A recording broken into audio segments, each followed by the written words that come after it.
Merhabalar, ben Çelebi. Çarşamba günü paylaşmış olduğum neden yalnızlık, daha doğrusu neden yalnızlığı seçtiğim konusunda bir paylaşımda bulunmuştum. Arkadaşlığın olumlu ve olumsuz yönlerini sizlerle paylaşmıştım. Bunların hepsi tabii benim kendi düşüncem. Bildiklerimi sıfırlayıp yeniden başlamak adına nasıl arkadaş olunur konusu hakkında biraz araştırma yaptım. Bu bulduğum sonuçları da sizlerle paylaşacağım. İlk önce birkaç tane YouTube'dan video izledim, bulabildiklerimi. Mesela ilk önce izlediğim videoda kaliteli arkadaşlıktan bahsediyordu. Hikmet Anıl Öztekin kaliteli arkadaşlık hakkında kendisi video yapmış. Kaliteli arkadaş bulmak istiyorsak kaliteli insan özellikleri oluşturmamız gerekiyor. Yüksek standartlarda kişilerle arkadaş olmamız gerekiyor diyor. Niteliğin önemli olduğunu söylüyor. Bunun için de 7 tane madde paylaşmış. Birincisi kendini geliştir. İkincisi yalnız kalabil. Üçüncüsü gülümse ve göz teması kur. Bu arkadaş olarak seçtiğimiz kişiler için geçerli. Dördüncüsü hobi edin. Beşincisi kendin ol. Altıncısı dürüst ve açık ol. Yedincisi arkadaşlarından ilham al şeklinde. Onun önerileri bu şekilde. Başka bir YouTube kanalı Scope adında. Orada da 5 maddeyle açıklamış nasıl arkadaş olunabileceğini. Birincisi tanıdığın insanlarla başla. Onlarla daha yakın ol. İkincisi konfor alanını terk et. Üçüncüsü farklı insanlarla tanış. İlgi alanlarını geliştir. Dördüncüsü ilk adımı atın. Beşincisi insanlara kendini aç. İlgi alanlarından kendini mutlu eden konulardan konuş. Bir de Beyhan Budak'ın bir videosunu izledim. Beyhan Budak da 3 ana başlıktan bahsediyor. Birincisi yakından başla, tanımadıklarına doğru git. İkincisi rahat ol. Ve üçüncüsü karşı tarafa hayatı ile ilgili sorular sor.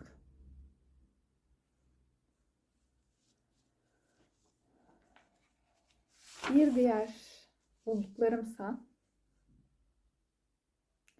pek çoğunuzun bildiği gibi WikiHow diye bir site var. Orada şöyle özetliyor. Birincisi yeni arkadaş edinecek yerler bul. Erişilebilir ol. Kulübe katıl. Gönüllü ol. Bir spor takımına katıl.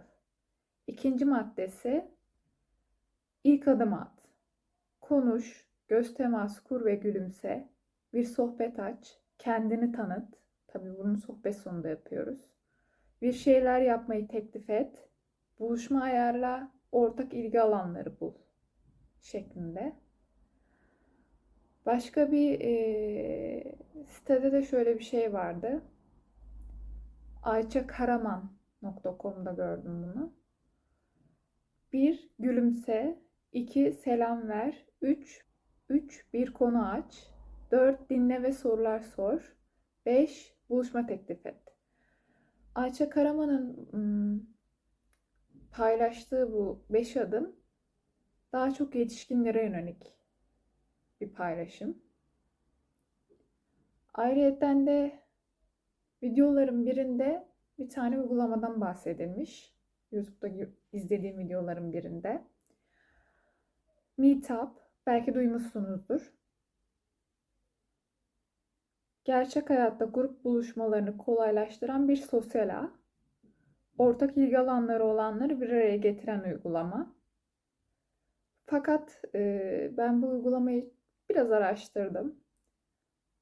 Uygulamayı kullananlar, en azından Türkiye'de kullananlar pek memnun değiller. Sanırım uygulamada sorunlar var.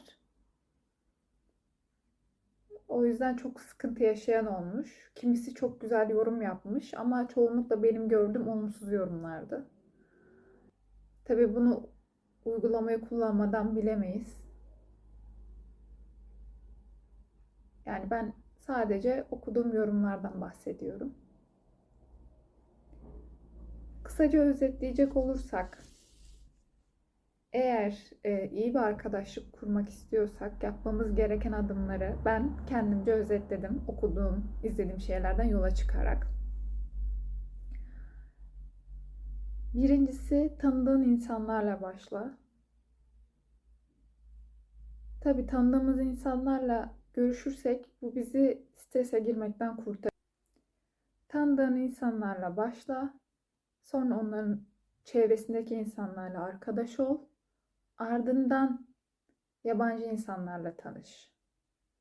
İkincisi, konfor alanını terk et.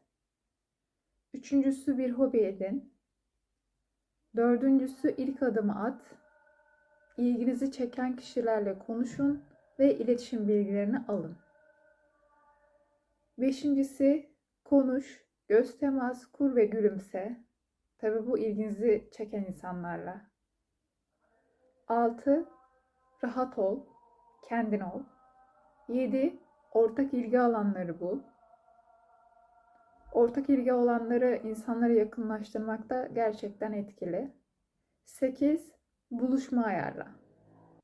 Bu saydığım 8 madde izlediğim ve okuduğum şeylerin özeti. Ben de ileriki haftalarda bu 8 maddeyi baz alarak işe koyulacağım. Bakalım neler olacak? Yeni arkadaşlar edinebilecek miyim? Yeni bir çevre oluşturabilecek miyim? Bunu süreç gösterecek. Şunu da eklemek istiyorum. Sizin yöntemleriniz neler? Arkadaş edinirken hangi yöntemleri kullanıyorsunuz? Veya herhangi bir kullandığınız uygulama var mı? Sizin düşünceleriniz neler? Bunları benimle paylaşırsanız çok mutlu olurum. O zaman gelecek hafta bir sonraki videoda görüşmek üzere. Hoşça kalın.